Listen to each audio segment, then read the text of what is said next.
welcome back to View from Luffield. New episode. It's the Emilia Grand Prix, one of my favourites because it's a proper racetrack and it's not going round a car park.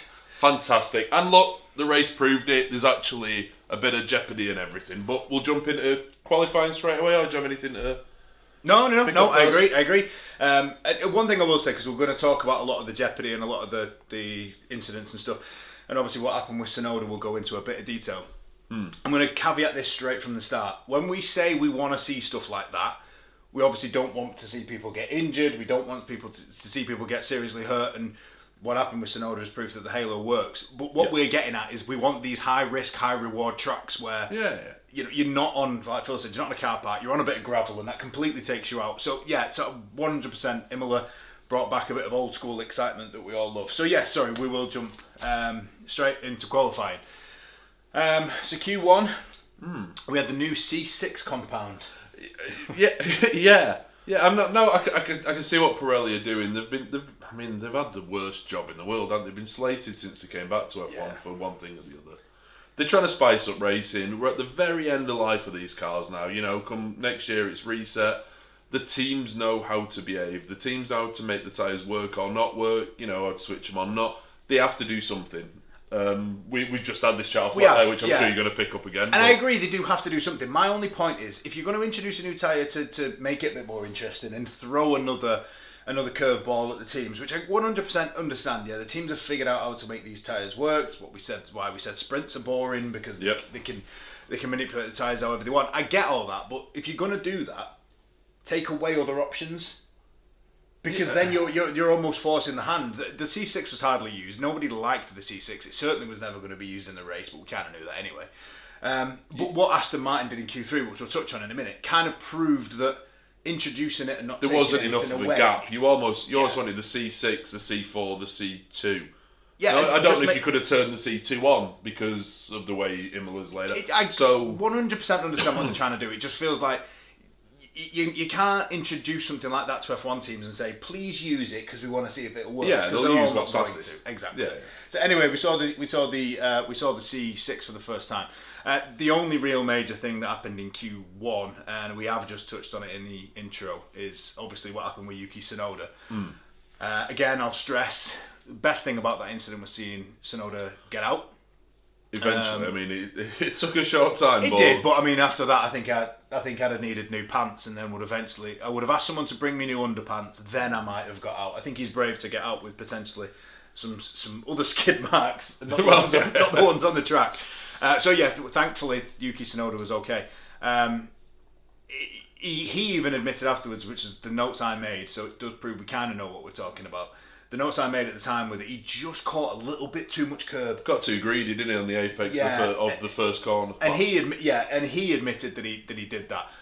But this is what we're talking about: these high risk, high reward tracks, catching a little bit too much curb, a little bit of the gravel, which would have completely thrown the balance off. Yeah. And that just parades him like that. These are the best drivers in the world. In motorsport. This is the pinnacle of motorsport. Everyone can have their other opinions of other series, but unfortunately you're wrong. This is the pinnacle of motorsport, and we want to see the best in the world tested to their limits. That's why we love the sport, and that's obviously one thing we did see with Tsunoda is he got tested and he got it wrong. Thankfully he was all right, but my God, what an impact that was. Huge accident, and quite scary that it was the same sequence of corners that Ratzenberger lost his life on, which. Again, we never want to see that, and it's 31 years on, it goes to show. The technology in these cars, just how much more safe they are. Yeah, and like you say, glad he's all right, but I want that risk. Yeah, I want someone going, how much can I take? Oops. Yeah, no, exactly. You're right, and that's you want the high risk, high reward. The benefit for him, he thinks if he takes that little bit extra curb, he then saves himself a tenth or a tenth and a half or something like that. That could then get him higher up the qualifying. Yep. So he is prepared to take that risk. All right, maybe he didn't know he was going to completely flip the car a couple of times. Well, I don't think anyone could have it's impossible to flip an F1 car and glue themselves to the track, but there we go. Well, Tsunoda find a way, but no, thankfully he's all right. But it does go to show, and I'm going to give him a shout out for this, and then I'm going to find out if he actually watches, because he tells us every week that he does, so I'm going to find out if he does. Dad made this comment on when I was watching qualifying with my dad, with our dad, And he even said it goes to show just how bad that Red Bull is. Yeah. Because a slight mistake like that from Tsunoda, and it's all over the show. Yep. And I don't think that's a criticism of Tsunoda's driving personally. He's admitted fault to the mistake. It's a slight mistake, but I don't think it's enough to parade a car like that. No.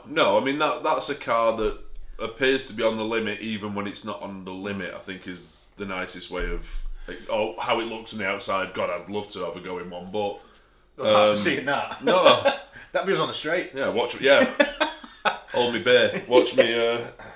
No, but fair play. Yeah, and I think the balance is just off. I think everything about it is just an undrivable mess, which we'll go on to Max in a minute. But it just goes to show how good he really is. Because I think a very good driver, as Yuki Tsunoda is, does that. What must Max Verstappen be? Max Verstappen is the best of his generation. I think that's a bold statement, but one that sticks. It depends if you count him as the same generation as Lewis. No. Depends where you cut the... You don't. You don't. No, you don't. So then, you don't. Lewis is in the Fernando generation. The Raikkonen. So Verstappen's generation would be, alright, Lewis is still in it, but Lando, Leclerc... Yeah. You know, the one...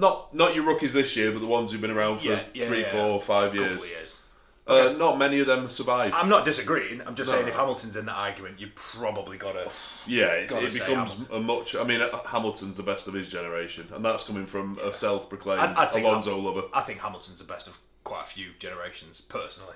You've got to say you don't win 7 championships without being one of the best. And if, depending on your allegiance, 8. Anyway, we've gone massively off on a tangent. Yeah. Great laps from Alonso and Gasly. The Fernando Alonso one is a theme through qualifying, I will be honest. Gasly did well again. And the biggest shock of qualifying, insert shocked emoji right now, is Franco Colapinto found a wall. And if you watch the Room F101 episode, I did say that I actually quite liked Franco Colapinto. I just found it baffling how much he's attracted to walls, and once again, found a wall. I mean, what it points to is, firstly, how difficult it is to get into a car that you've not had much running in. You know, regardless of how good the simulator is and things like that, he's under a lot of pressure. He's got 5 races. Come Silverstone, he might be out again. You know, and Jack Doohan will be out again. It will be out again. Jack Doohan found a few walls in it as well, to be fair. But I don't think Jack Doohan deserved to be dropped. And unfortunately, from Colapinto so far this weekend, I don't feel like anyone's changed my mind on that. No, same. And it's difficult.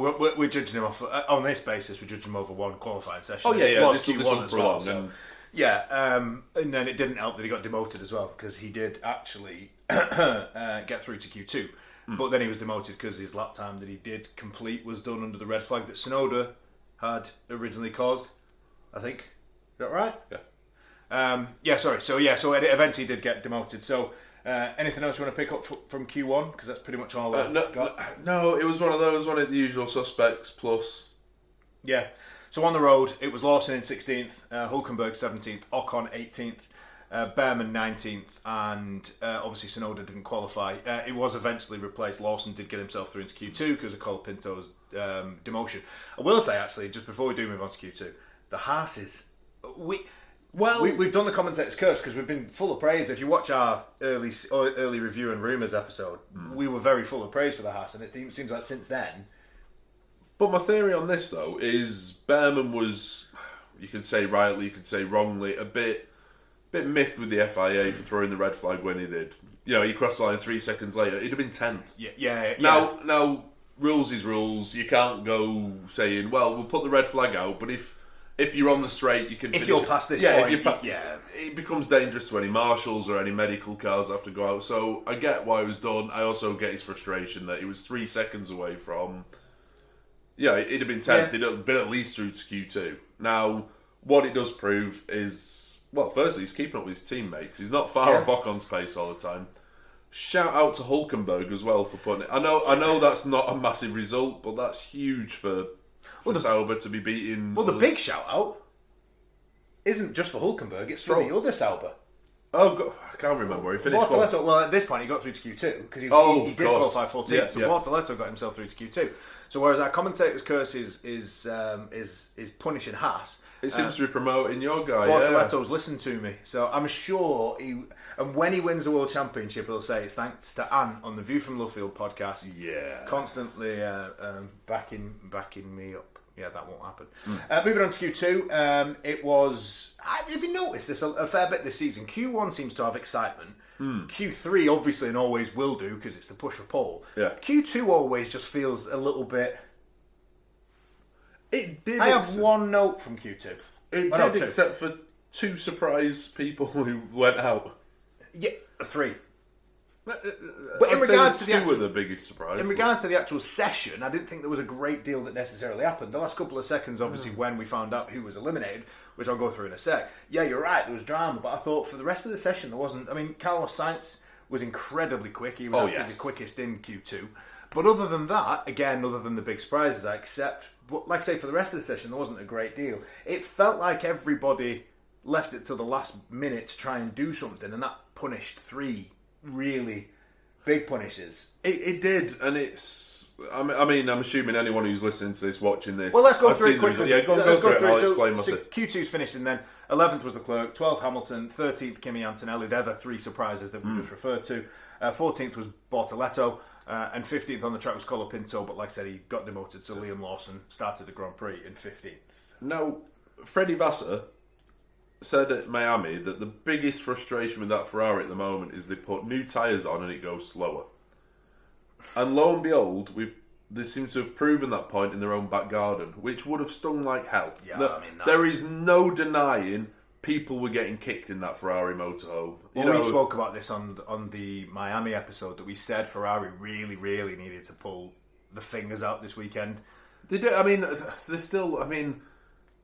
They had updates this weekend. Yeah. We'll not jump too far ahead to the race, but the updates seem to be working on longer runs. Again, qualifying is a problem. Yeah.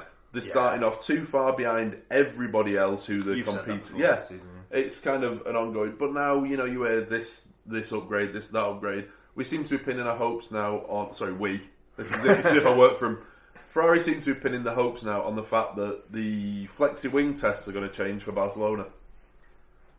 So all these cars where you sat on the nose cone and you see the front wings kind of dropping like this when they're on the straight and then popping off. Yep, there's new tests coming in for Barcelona. But what? And Ferrari believe they won't have to make any update at all to their car, whereas other teams around them may have to. But that is all circumstantial. Yeah. There is nothing that says that's the case. And let's be honest, we're talking about a team... We will touch on to the race, because if anybody's obviously seen the full weekend and is listening to us and thinking... Because I had different notes to ask Phil from what happened on Saturday than obviously what we eventually found out happened on Sunday. But the thing with Ferrari seems to be... let's be honest, have a wake-up call. You're Ferrari. I even asked you this, is Freddie Vassar the right man for him? Because have a wake-up call. You're not a team that are fighting for the middle and can sort of get away with a bad Saturday. No. Especially, there's 2 Grand Prix that they absolutely cannot afford for that to happen. And they did it at one. 11th and 12th is it's embarrassing. It's appalling. It is. And we will touch onto it. They absolutely made amends on Sunday. But, I mean, God almighty, there must have been some nervous people in that factory on Saturday night. Yes. Yeah. And... I think Fred might have been one of the most nervous of people. I mean, we've seen in the past Ferrari are happy for heads to roll to get to where they want to go. There's been numerous people. I mean, Matteo Binotto didn't exactly set the world alight, but he soon got booted, didn't he? And Luca Di Montezemolo was one of them. Dominicali, of course, got booted. The guy who's now running Formula One got booted. There must be something that's keeping Fred around, because he's not your stereotypical boss of Ferrari either. He doesn't speak Italian. No, and that's my point. And he's such a nice guy. You don't want to see him. But again, it's looking. Like you just said, we're looking to Spain. We might not have to change the front wing. But did you wear that before or after Imola? Oh no, this is before Imola. Right. So by that point, you've got the Imola Grand Prix and you've got Monaco. Yeah, that's number 3 in a triple header. Yeah, that's the 8th Grand Prix of the season that we're clinging on going. Yeah, well, in the next 16, we might be quick. Yeah, it's no stop. You need to be getting results now, because by that point, McLaren are running away in the constructors. We've already said, we've waxed lyrical about how good the Mercedes has been so far this season. You've got, obviously, Red Bull isn't great, but Max is making the maxes. Yeah. So you can't come into a season 8 races in, 7-8 races in and go, right, we're here now. But this has been Ferrari's problem for the last few years, hasn't it? Look how close he got to constructors last year. They didn't turn up for the first few races. But even looking you're right. But even looking 23, McLaren came to Silverstone in Austria with those massive upgrades and went from being back end to leapfrogging everybody. Yeah. And now you can say that they're mega upgrades because he even arguably came on a level par with Red Bull. So, but what it's possible. It is. And that's an ex-Ferrari man who's doing it. Sore subject. Moving on. Ferrari went out embarrassingly. Sainz was godlike. Yeah, Sainz was mega. Sainz was mega. Good to see Williams back up. Yeah, I mean, everyone's second favourite team, aren't they? Yeah. They're your 2 rules in Formula 1 is that you will support Ferrari even if you don't ever want to admit it. There's a little bit of you that likes... support? I'd say you would like to try. Shut up. Everyone wants Ferrari to be there and do well. Everyone. Right. And Williams is your second favourite team. Yeah. Or first. Yeah. And amazingly fair play to anyone who has Williams as the favourite team because they're cool. I think they should be second as well, though. They're the first and second. First and second, love them that much that they want to. And then third is obviously Ferrari because you want them to win and be... Okay, well, put it this way. Without Ferrari, there's no F1. And they're the only team in the world that can say that. Yeah, but they have to be there. They're clearly proving that they don't have to compete. Oh yeah, we just have to turn up and look pretty in red. We can't even do that at the moment because the livery's crap. Anyway, sorry, moving on. Q3. So this is when we touched on the C6s at the start. This is what I mean. This is what I mean about.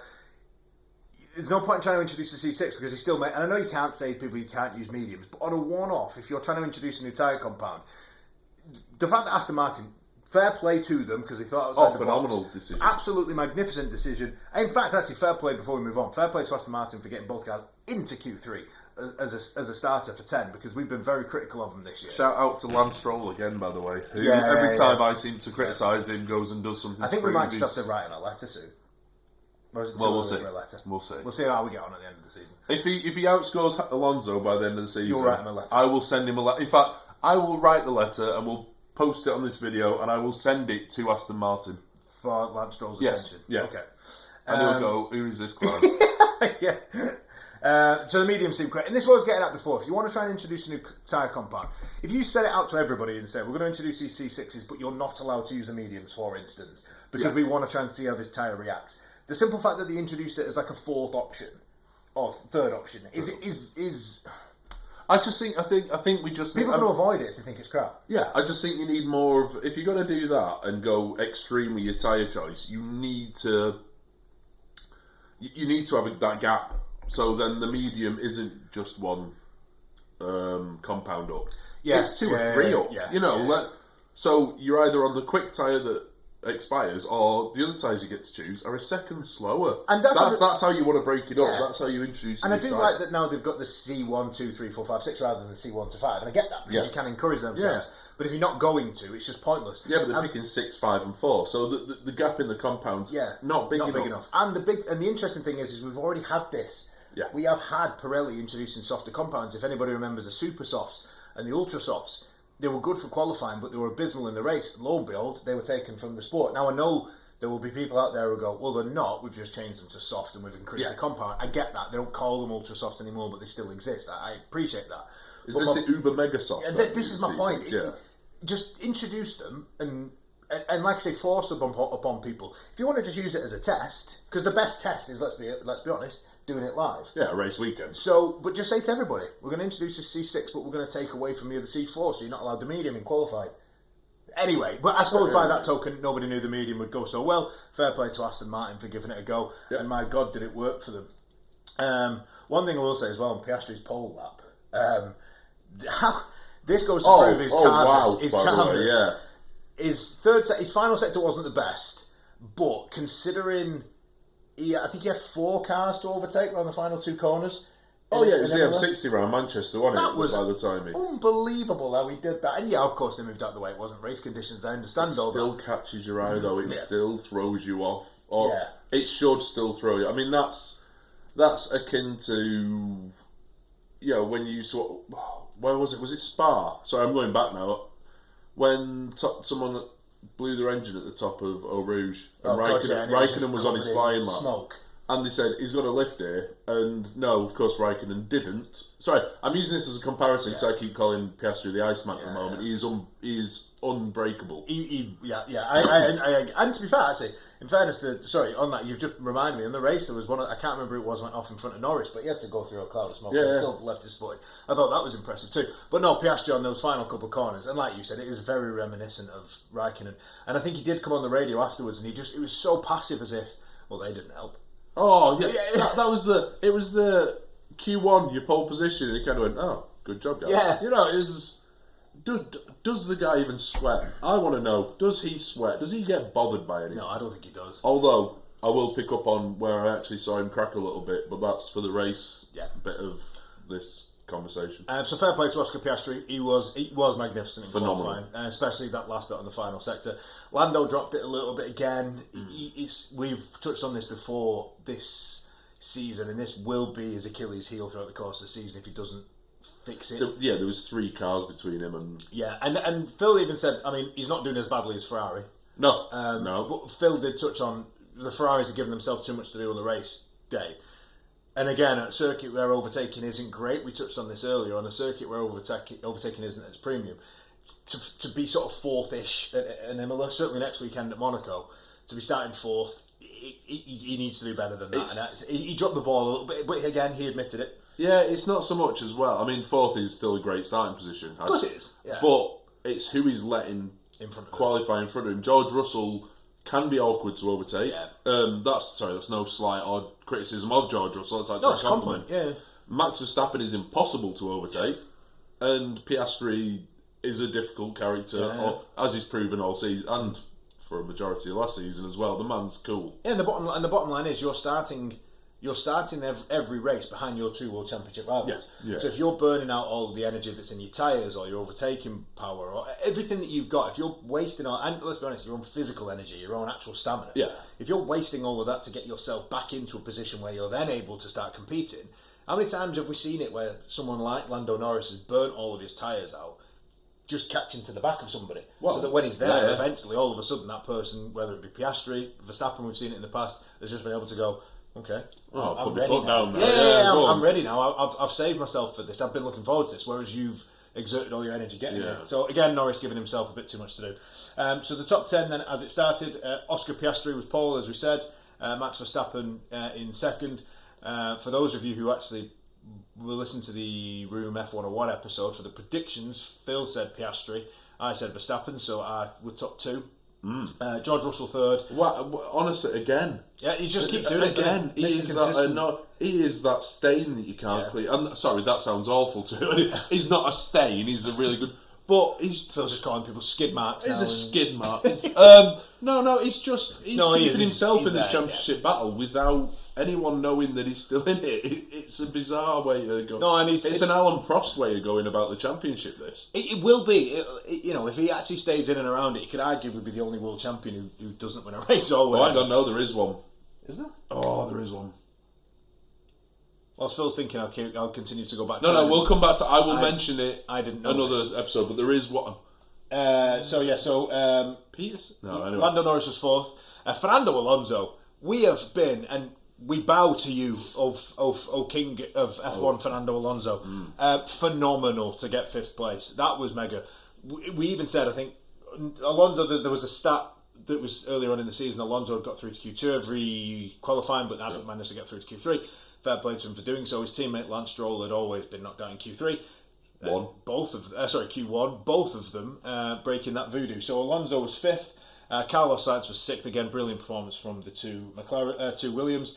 Alex Albon 7th. So that's both the Williams out qualifying both the Ferraris again. If you go back to that late 90s argument that Phil keeps having of the Williams v Ferrari, both the Aston Martins qualifying both the Ferraris as well was an absolute shock. Lance Stroll was in 8th again, fantastic for him. I haven't got out of Q1 up until this point. He gets himself 8th, magnificent. Isaac Hadjar in 9th, we just can't stop praising. He is class. He's consistent. If George Russell's consistently in the top 5, Isaac Hadjar's just consistently fighting for those sort of loose points. Isaac Hadjar's consistently amazing everyone. And that's what I know he had a really bad start to F1. Australia didn't go his way. A lot of drivers binned it under the same conditions. So you're right, that awful experience. But when do we stop being amazed that this guy can drag that car around? And when do we just say he's good? I mean, we know he's good. We've said this a lot. We've both called out Hadjar as he should be in the Red Bull soon if Tsunoda doesn't. Well, I mean, I'm not saying this season. I don't think it's fair to keep switching him up back and forth. But I know, Hadjar. No, you know what? Looking at him, and it's a bold statement. We had that chat about what happens if Verstappen leaves. If you've got him in your back pocket. It might ease the deal a little bit. I agree. 100%. He's been brilliant. But early days, it could all either go brilliantly or wrong. Shout for rookie of the season for me. Easily so far. I mean, Antonelli's going to. Antonelli will get it. He'll get the most points. But Isaac Hadj is a shout. And then 10th, another person we've been full of praise of this season is Monsieur Gasly, because I just think that's a crap box, that Alpine. It just is. It keeps being one. And fair play to Gasly, because he's the only one who gets anything out of it. Okay, so stick around. For those of you on YouTube, there'll be another video. Go to it, please, now, straight away, now. To go and why have you not gone yet? Why are you still here? Go to it for the Imola Grand Prix. If you're on Spotify, we'll be back in just 1 second to go through it.